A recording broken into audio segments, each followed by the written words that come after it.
যখন দেখেছি যে আর পারছি না, রক্তের গন্ধ বাতাসে ভেসে বেড়াচ্ছে, গুলির শব্দে কান স্তব্ধ হয়ে যাচ্ছে, মাথার উপর হেলিকপ্টার উঠছে, যখন আর পারছি না, তখন ওড়নার মধ্যে সেভ বাংলাদেশ লিখে নো মোর শুট লিখে আমি নিজে এই রবীন্দ্র সরোবরে স্লোগান দিয়েছি।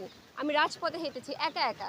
এরপরে তো কিছু শিল্পীরা তারাও একসঙ্গে আসলেন আমার ছাত্রদের পক্ষে কথা বলার জন্য। তখন শিল্পীদের সঙ্গেও রাজপথে থেকেছি, বৃষ্টিতে ভিজেছি, রাতের বেলা মশাল মিছিল করেছি, সব কিছু করেছি। সো এত কিছু আমি যখন করেছি, একজন শিল্পী হয়ে, একজন মানুষ হয়ে মানবিকতার কথা বলেছি, তখন একই সাথে আবার অন্য অন্য শিল্পীরা তারা হচ্ছে আলো আসবে নামে একটা গ্রুপ তৈরি করেছে।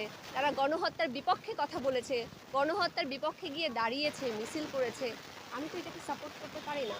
আমি একজন শিল্পী হিসাবে, একজন মানুষ হিসাবে আলো আসবে গ্রুপেই যদি আমাদের শিল্পীদের পক্ষ থেকে যদি কোনো অ্যাকশনে না যায়, সেক্ষেত্রে আমি কিছু গণমাধ্যমে বলেছি যে আমি নীলা স্টাফ